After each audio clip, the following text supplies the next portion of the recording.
years of age, retired, living in a $300,000 home, but she was having challenges paying her bills.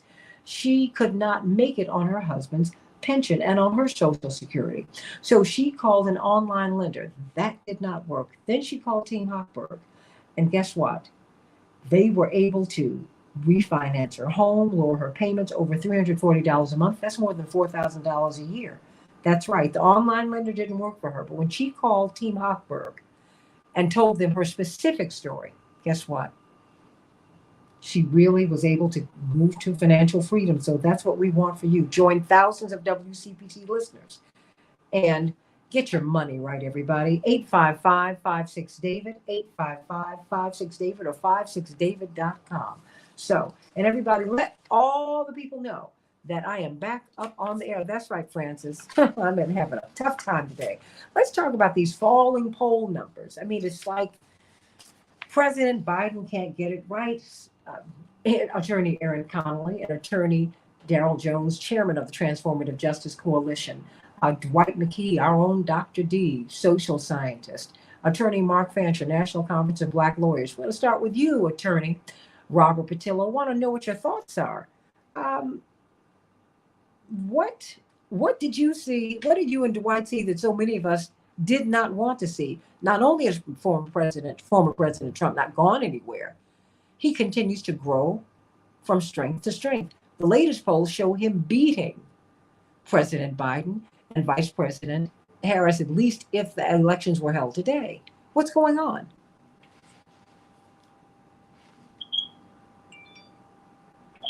Robert, are you there?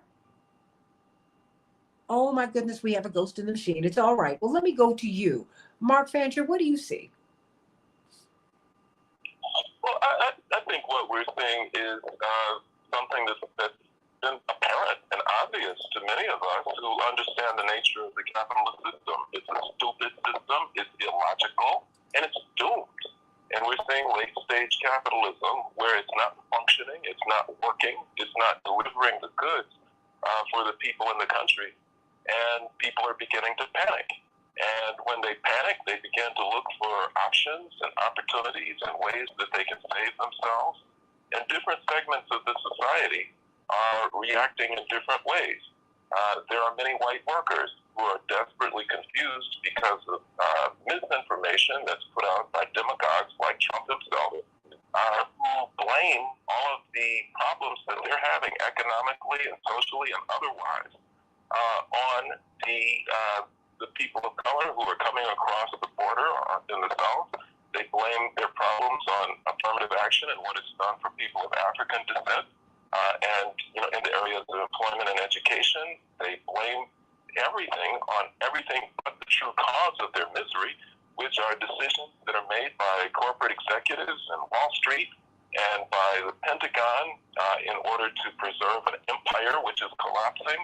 And so the natural leader for these people would be Donald Trump. He's the only one that speaks directly to them as white workers and says, I recognize you as white. I recognize you as people who are supposed to be better off than this in America. And I'm the one who is your champion, and I'm going to deliver for you. So they retreat into self-delusion that this is their Messiah.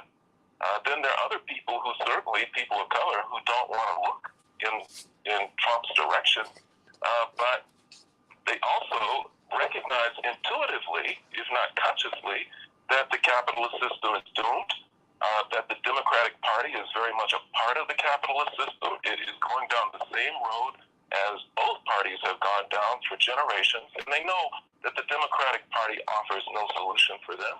They know that it can't be redeemed, the system can't be redeemed, and so they retreat. They don't know where to go, and so they don't provide support either. So you're watching collapse. You're watching a capitalist society collapse. Many of us have known that it would happen for a long time, and it's happening, and there's no saving it.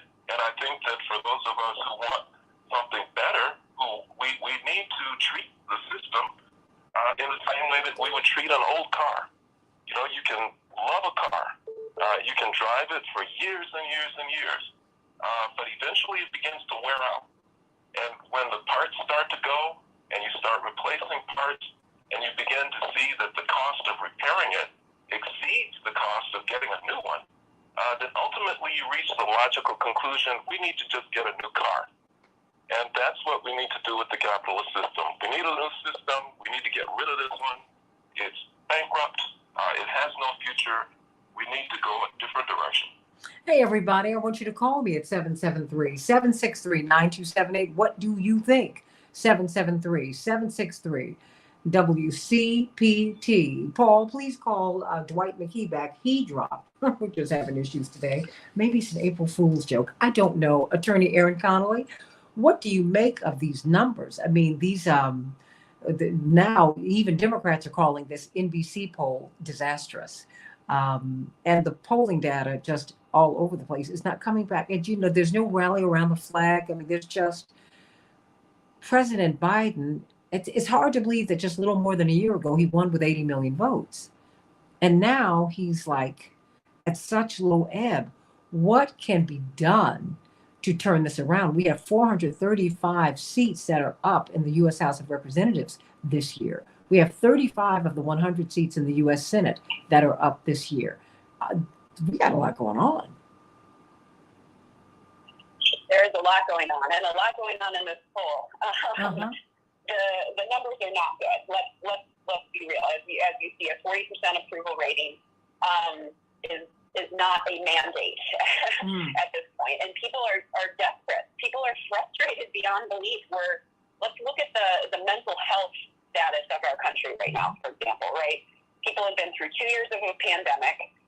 There's portions of our country where, there's still confusion about mask wearing, and people have been so isolated.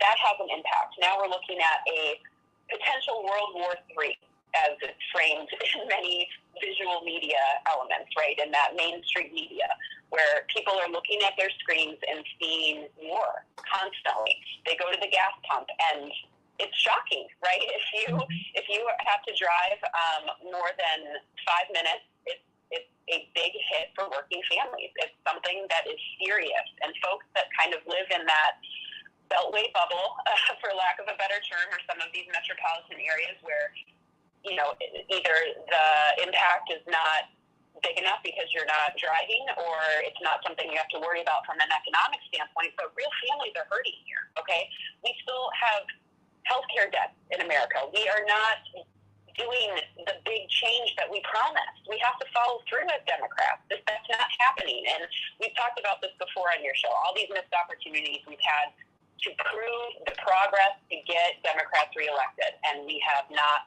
been able to carry it across the finish line. We needed to build back better to do more, right?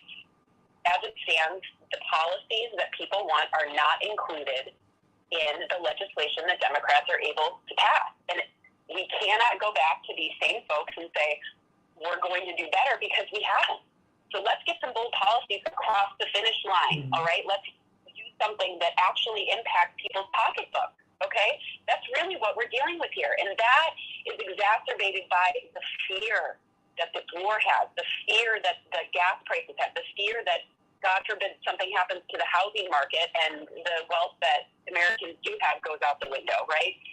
So we're looking at increasing housing costs throughout the country. Rental prices are through the roof. Everyday working families need a win that impacts their bank account, their pocketbook, their budget, and eases some of this anxiety. We're in that perfect storm of looking for a savior, looking for someone that makes big, bold, unrealistic promises, because we can't do the little things that will really make a difference. We need a bold policies from Democrats. We cannot keep making promises that we're not keeping. People either will not show up during the midterm elections, the House is at stake here, and we are at real risk to create a larger movement than Donald Trump had in his previous run, right? Which is what we all feared after January 6th, right? That was a preamble. If they can do that again, they will. And there's a real risk that these forces of white supremacy, which underlines all of this, I'm so glad that is something that we're addressing today, because it is important. The rhetoric on that side is your life should be better. You are a white person in America, and I will make sure that you get back to your place, that you feel safe and secure. So let's take some of that argument out of, take that power away from the Republicans. We have the opportunity to do it. But Democrats have to come together and pass some legislation, period. But you know, they also need to be nuanced because President Trump's support with Black and Hispanic voters continues to grow. So it's white supremacy, yes, but it's more than that too. And we need to deal with the fact that the messaging is really off. The Quinnipiac poll shows that 30% of Americans believe that the biggest problem we've got is inflation. 14% named the Russian-Ukraine conflict. And yet that's all I see on TV all day, Daryl. That's all I see. And mind you, that's important, but you've got a conflict in Yemen that's killing people every single day. You've got conflicts all over the world. And I'm not going to make one more important than the other. They're all important. That having been said, Americans are going to bed hungry, Daryl. Attorney Daryl Jones, chairman of the Transformative Justice Coalition. I mean, that is what's happening. And they want some answers. And you know what? I saw it in this movie. You know, people will believe a mirage in the middle of the desert and go and eat the sand and think it's water. I mean, when you're that desperate, right? So this is kind of where we are. Attorney Jones, I've got a couple of minutes. No, Santita, you're right on it. You know, while Americans care about what's happening internationally, while they care about other people's concerns, they are immensely concerned about what's happening under their roof. Can they feed their children? Can they feed their family? Can they afford the gas to go into the gas tank to be able to take their kids to the soccer practice, the baseball practice, the basketball? All of these things are huge. And the messaging issue that we're running into is precisely that. You know, the administration has got to bear down on what Joe Biden is known for. That's being, working class Joe. He's a working class person, took the train to work every day in D.C. That's the messaging. That's where he's got to be his strongest, and that's what's missing right now from this administration. But let me also lift this up, right? Because it's not all doom and gloom. It can be turned around. You're early with the poll numbers and everything else. Here's what I think is the greatest upswing and the greatest possibility for what is there, and that is the young voters. It's the young voters that have always made the difference within this administration and prior administration. It's the young voters. It's their turnout. And, until this administration starts pushing that concept of student loan debt forgiveness, that connects with the young voters. They've got to push on the climate control. That connects with those young voters. You've got to push the ones, it's the young voters that brought him there. You danced with the one that brought you. It was the young voters that came up in record numbers. And let's understand this, Santita, as well, is that we know that in 2020, that 50% of all eligible voters under the age of 30 voted. 50% of them. And we know it's increasing. And we know that in 2024, that the eligible young voters will overtake the over 60 voters. They need to concentrate now on those young voters. And remember, those young voters were not Biden voters originally. They were Bernie Sanders people. So you've got to hit the issues that are concerning those young voters if you want to turn this around. It's still time. They can still do it. But they've got to get the messaging out. They've got to narrate a story about why the party is best for the young voters and for those that are seniors that need to get on point. That's what I think is available to them at this point in time, and that's the messaging that folks are looking for. They want it's the meat and potatoes. It's the kitchen table issues. That's what they got to get back to hitting on them. Not Ukraine, but certainly those kitchen table issues about how I'm going to pay my bills, how am I going to afford my medicine, and how is this affecting my young folks? How am I going to take care of my children? Those are the issues that I think he's got to come back and hit on. I agree, and I want to hear what your thoughts are. I mean, because and register these high school seniors. Reverend Jackson has been preaching that message for more than 40 years, almost 50 years. When you graduate from high school, you need your diploma in one hand and a voter registration card in another. That is transpartisan. You can be a Democrat, Republican, Independent. I don't care. Our young people need to be told that, okay, now that you graduated from high school, accept all of your rights, your citizenship rights. That's what needs to happen. And Democrats could go right after them. The Republicans are, I tell you that, when I was in college, the Republicans were all over the Howard campus. Yes, they were. Yeah, they were. Democrats were nowhere to be found. They just assumed we were going to vote for them. Not smart. Let's talk about it on the Santita Jackson Show. Why are President Biden's numbers falling? Why are President Trump's numbers rising?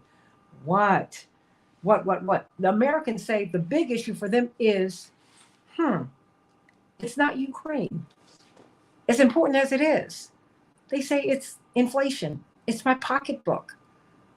Let's talk. 773-763-9278. Back in a minute.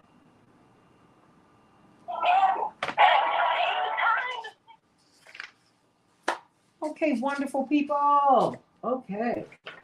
Thank you so much. Dwight, are you back? Okay, great. Great. Of course, while you were on the air, I can't answer the phone on the air, so I'm gonna have to give you all numbers to call into the station. Call me, but you all should. No worries. Just send me it. Yeah, but I can't do anything. I'm on the air. I can't answer the phone, but I'm glad that you did let me know, because I was able to let Paul know. So, all right, but Paul had already let me know that you dropped. But when you read all this polling data, I mean, they let you know exactly what is going on here, but we're not paying attention. I mean, wall to wall, everybody is standing in Ukraine, and that's important. But they need to be standing in Jackson, Mississippi. They need to be here in Chicago. I mean, they need to be right here. Unless they're trying to get everybody in Ukraine to vote for them, I don't get it. I don't get it. I don't get it. And everybody, I'm not trying to be funny. This is important. All of it's important. My point is, all of it's important. But most Americans care much more about inflation than anything else. That's what we care about.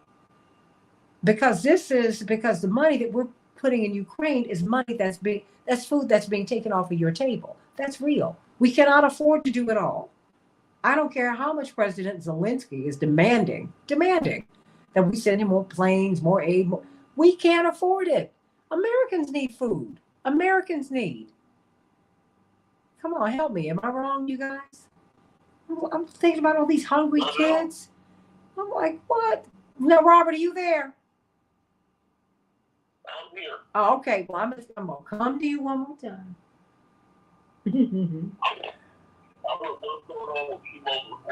No, well, you know what I'm having trouble with Facebook. I mean, they give me the flux. Really terrible. And yeah, I'm saying it. Because it has been awful. Awful. Awful. And then they won't let me promote anything. It's just like it just does not stop. Like, y'all really? It's all right. But I'm so glad that you all are here with us this morning. Thank you, Aaron, because I know Aaron is on mommy duty. See, none of these guys know what you're going through, Aaron. You're always on mommy duty. You're like, wait, I got to drive. I got to do. These guys go to work, and that's it. I'm cracking. I love it. Oh, but I'm glad you all are here. Chapearl, you there? Chapearl? I'm here, Santita. Okay, very good. You can say hello to everybody. Say hello to everybody. Hello. Happy Friday. Wait a minute. Say Sauter says, hey, please replace the phrase white supremacy with white authority. The only Supremes are Diana Ross, Florence Ballard, and Mary Wilson. I love you. Amen. Because when you see that's what you think of when you talk about the Supremes, you do think about that three. Isn't that amazing? Wow. Okay. I hear you, sweetie. I hear you. Oh boy. So I let those sisters have it, because they are still reigning supreme. Most incredible girl group of all time, woman's group. Diana Ross and the Supremes. Wow. Thank you, Barry Gordy, for all, and the Gordy family for all the work.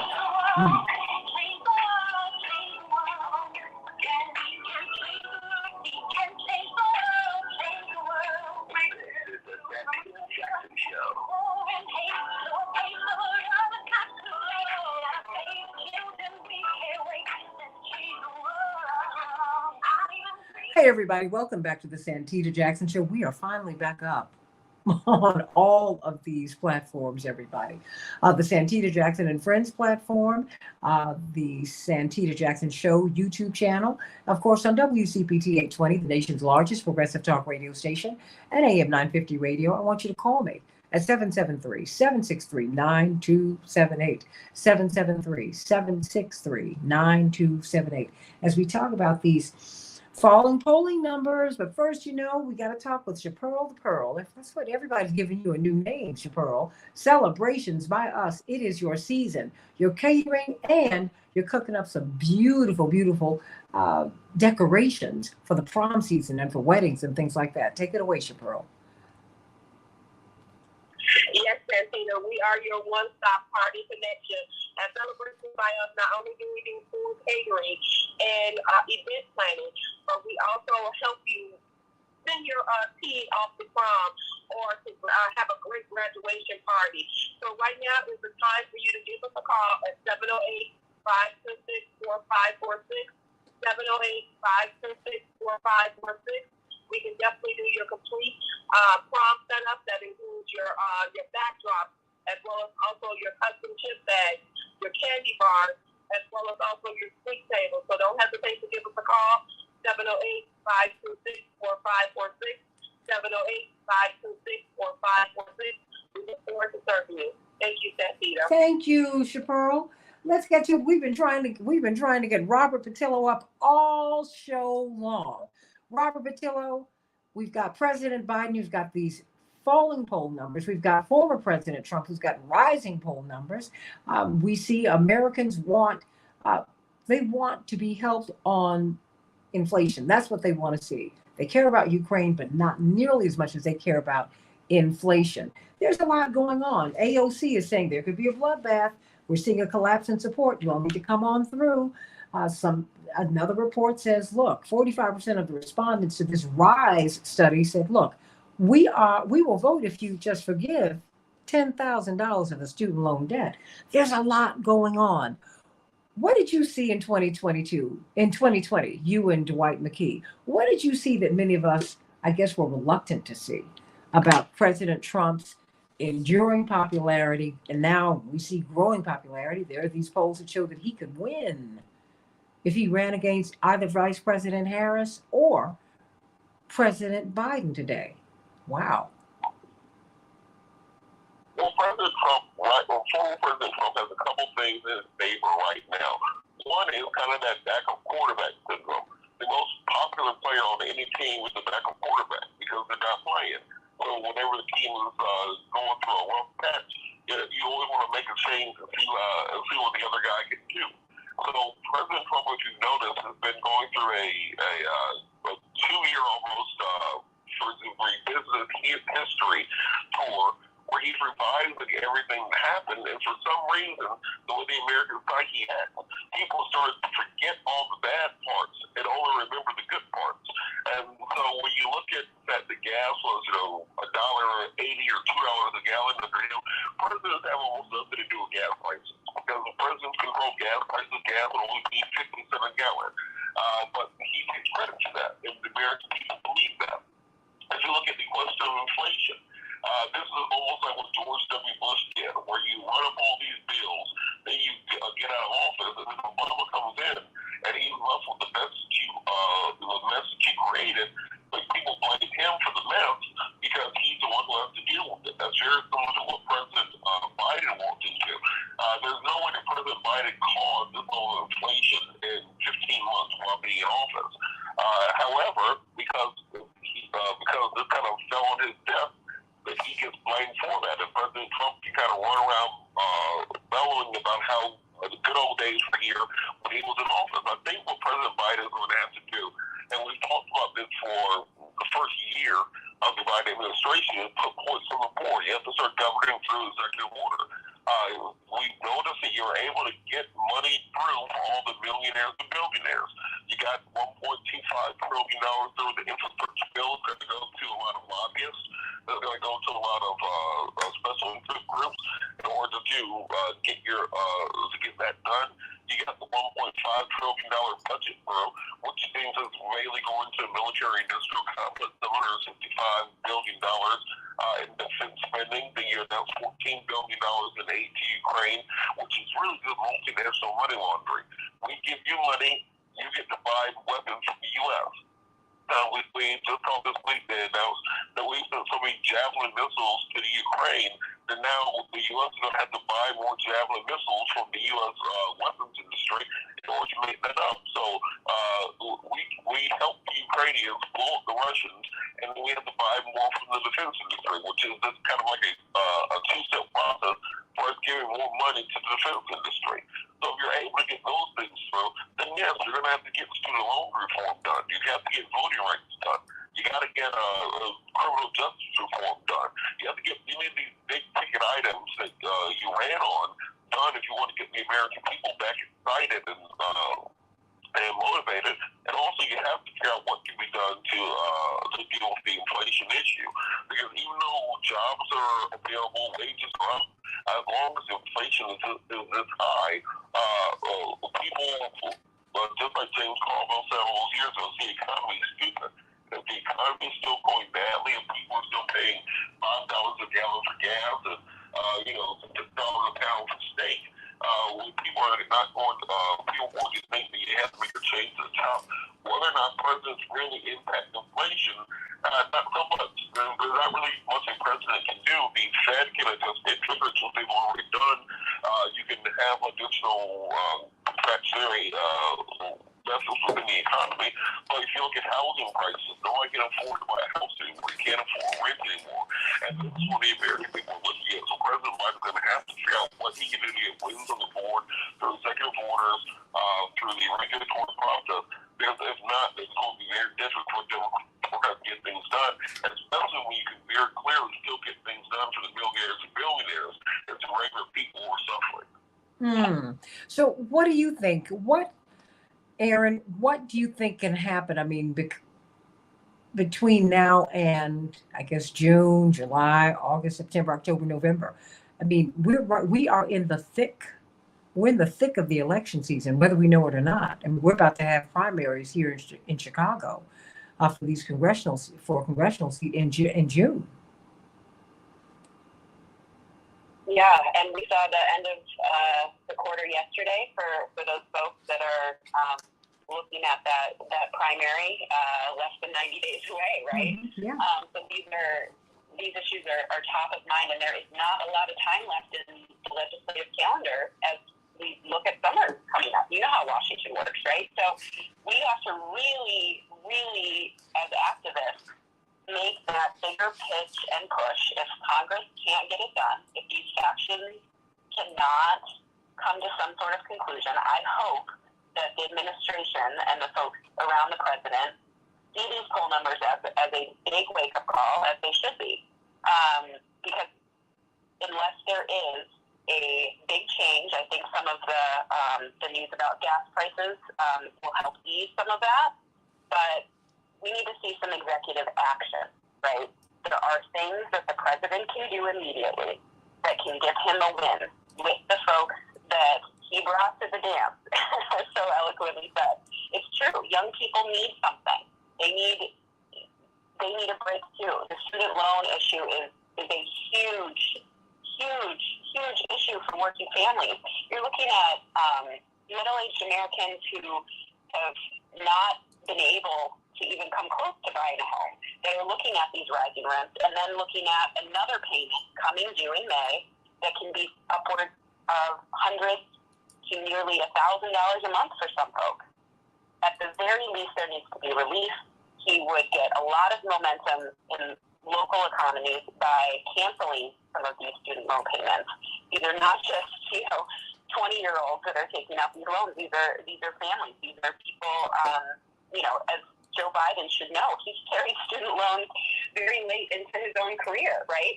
So this is a burden that is very, very real and can be akin to a major household payment. That's an easy one, right? Mm-hmm. But at the same time, there is an opportunity to bring folks together within House leadership, in the Senate, and say, let's find an agreement here. We have to show some progress for the American people. But I think the biggest issue is the president going to make a separate push outside of what Congress can do and make some of these big, bold changes? Otherwise, I'm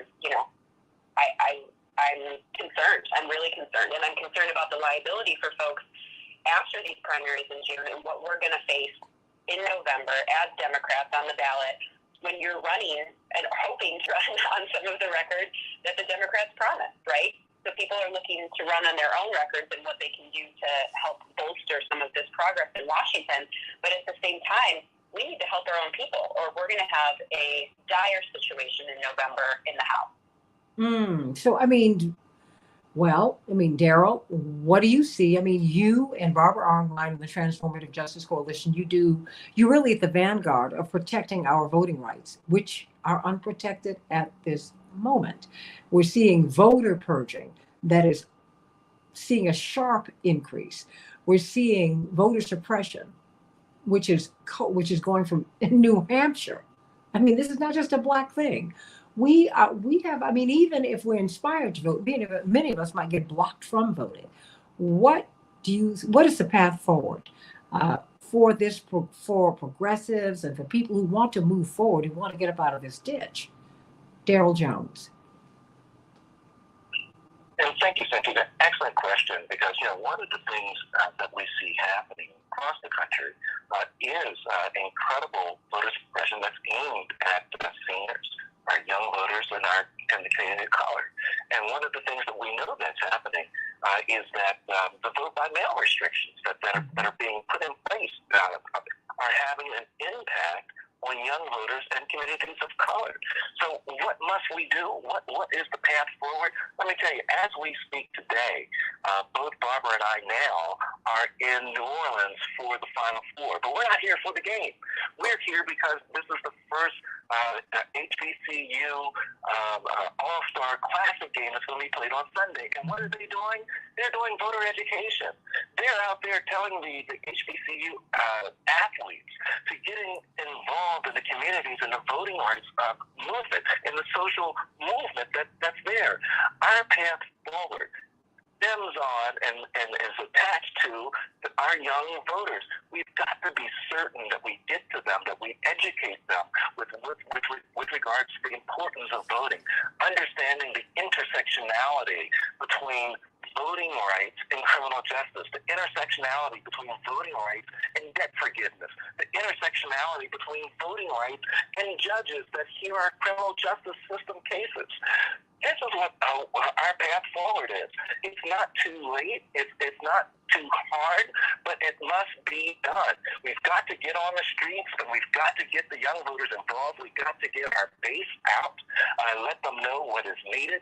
During the off-year elections, as we're about to go through for 2022, that's when you have the lowest voter turnout. But that's also the greatest opportunity, because a lower voter turnout means if you can turn out more of your base, you can have a greater impact.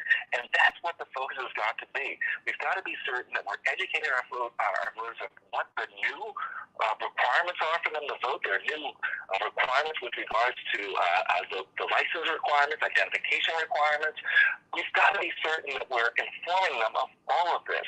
That's the push. That's the push right now. That's the path forward, is to energize that base as well as to educate the base on what they need to meet the new restrictions that are in place that are trying to hamper and put these hurdles to our folks voting and exercising that franchise. That's the path forward. We don't need, in my opinion, in our opinion, we don't need to talk about the negatives. But what we do need to do is pick up the baton and jump whatever hurdles that are put in front of us, put in place candidates that represent our interests that can then go down and take down those hurdles that we had to jump over. That's where we are right now, and that's the path forward as we see it. What should be done about all of these voter suppression laws? I mean, just let's Attorney Mark Fancher. I mean, we are watching 1 out of 8, 1 out of 8 to 1 out of 4 voters being kicked off the rolls in Texas. We're seeing voter suppression laws take root from coast to coast. What should we be doing? Because even if we want to speak, our voices might not be heard come this summer or the fall. Yeah, I think what needs to be done is being done in many places, and that's just to resist them, with litigation and legislation. I mean, there's really nothing else that can be done. But, I just take a broader, more expansive view of our whole predicament. We are in a situation, and I'm talking specifically of African people and people of color. We're in a situation where there are huge numbers of white workers who are lost. We're not going to persuade them to have a more progressive frame of mind or a more progressive agenda. The opportunity to do that passed, some years ago.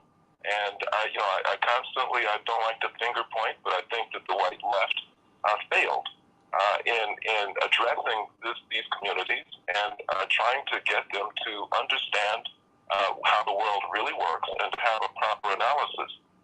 So it leaves the rest of us to figure out an alternative way of surviving capitalism in its late stages. This is not new territory for us. We've been there before. In the 1960s, the Black Panther Party recognized that the system was not going to deliver for the communities that it served, and it began to set up its own programs to meet material needs of the Black community. It provided a range of programs that dealt with everything from free breakfast and tutoring to legal assistance, medical assistance, ambulance services, sickle cell anemia testing, everything. They were the prototype for the modern nonprofit industry that we now see dealing with a lot of those social needs. We can do that again, and I think we're left with no alternative, but I think we have more resources now. We not only have them domestically, but I think that we should expand our vision and look to ways in which countries like Venezuela can provide our communities with oil. They've offered to do it in the past. We can look to Cuba to help to educate our children to become physicians so that we can develop doctors and medical and healthcare facilities in our communities that are focused on our communities. We need to start thinking in those kinds of survival ways and adopt those kinds of strategies pending some opportunity to eliminate a political process which is not designed to serve us. The most that can be done by the Democratic Party, and I consider Democrats and Republicans the same thing. They're both enemies to me. And I think that the most that they could ever do is to try and patch up an old car that's about to fail. They can do things, through executive order, through some emergency legislation and other things to try and deliver some goods to the people so that people think, oh, everything is okay, so let's vote Democratic again. But that's not getting to the root cause of the people's misery. This system does not and cannot deliver the goods to the people. And we will continue to experience these types of crises and problems with poll numbers and other things as long as it's in place. Well, we're deeper and deeper in it. Dwight McKee, I have a couple minutes for you. What are some of your closing thoughts? 2 minutes. Well, I think it was either Mark. I think it may have been Mark that said that the young people were Bernie Sanders peoples. If they're Bernie Sanders people, then maybe we could potentially vote for Bernie Sanders. I think it's very hard for their progressive reform without progressives. And what we're trying to do now is take this old wine and put it in new skins, and that's not work for us. I totally agree with Mark. Is we need to recalibrate the whole ticket and who we're running and who the faces of progressive legislation is going to be.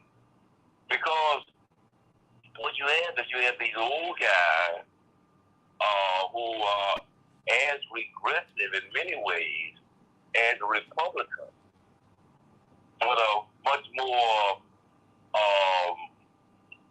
progressive in their interpretation of old ideas. And so they are really not igniting a excitement from those people who have been left out of the process. And that's why our future is. Our future is in the people that have not been engaged in the process. The song used to say, boy, the way Miss Miller played songs that made the hit parade, guys like us we had it made, those were the days. That is a constituency, that is Trump's constituency. Archie Bunker and Trump live in the same place. They live in the same part of New York. Queens. There is a whole part of white America that's trying to get back to those days, and Biden would not be able to appeal to that crowd. I'm with Mark on that. Sure. But he could reach out and deliver for those who bring in new blood and new energy. And and every time Democrats you've had Jesse Jackson who's done that, Reverend Jesse Jackson, you have Senator Bernie Sanders, Bernie Sanders came out of the Jackson campaign. The people who really, Shirley Chisholm, they get beaten back by the party. It's got to stop. That's the only way we're going to move forward. You've got more than 3 million seniors who will be coming out of high school this year. Why do we not have an aggressive voter registration campaign for them, Robert Patillo? That's something Reverend Jackson has been pushing for decades. I got about a minute and a half for you, Robert. What should we do? Because you've got, all of these voters who are just out here, potential voters. Well, Democrats have to take the same Republican strategy of simply playing directly to their base. When President Trump was in office, he made sure that he started building the border wall because that's what he promised his base. He did the Muslim ban because that's what he promised his base. He made racism and xenophobia part of his campaign strategy because that was part of his base. And so when Democrats get into office, for some reason they get very scared of doing exactly what their base wants. When you look at parts of the 40 people asking me, John Lewis voting rights, there should be automatic voter registration when you turn 18. There shouldn't be any extra steps around there. There should be the ability to have a protected right to vote nationwide. And Democrats have to push that, but instead they allow Republicans to control the messaging through their media apparatus, where they turned into something about federalizing elections and taking away states' rights. And the American people, and the Democrats still get out there to explain to the American people exactly what's going on. They have to articulate their agenda and start fighting harder. So you don't fight harder, the American people are not going to give you credit. Just like with boxing, the victory goes to the puncher. That's who you give the points to. Because that's pretty much the Democrats are punching back right now. Everybody, what do you think? And are you registered to vote? Are you ready to get things going? Are you ready? Aaron Connolly, the last minute belongs to you. Well, I am definitely registered to vote, and I am fired up to launch a first canvass this weekend for our progressive candidates in Chicago who are going to be knocking on doors, talking to voters, doing that work, right? If you have a candidate that you believe in, that represents your values, they're going to need your help. And the best way you can do that is to show up and be their advocate with your neighbors, with your friends, and with people who may not agree with you.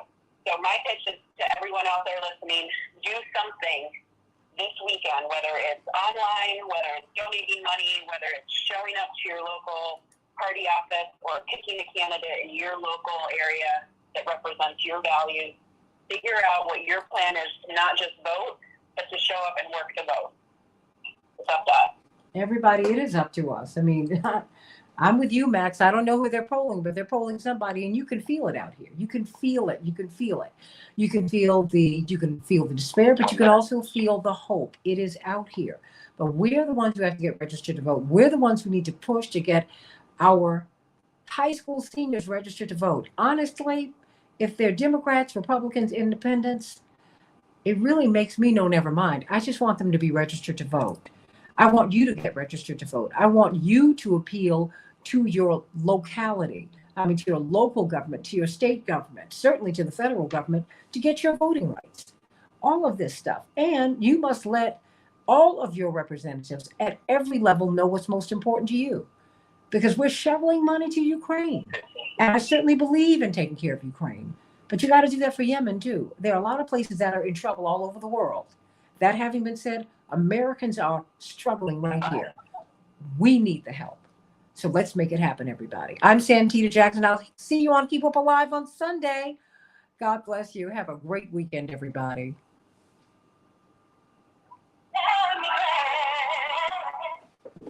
My lovely people, I'm going to let you go. Thank you so much for being with us today. Thank you, Santita. You too. Love you, love you, love you, love you, love you. Okay. I got to run to Apple. They're going to be open shortly, and I got to run there so I can get my iPad right. So thank you. I got to go. All right, God. All right. Love you all. Bye-bye.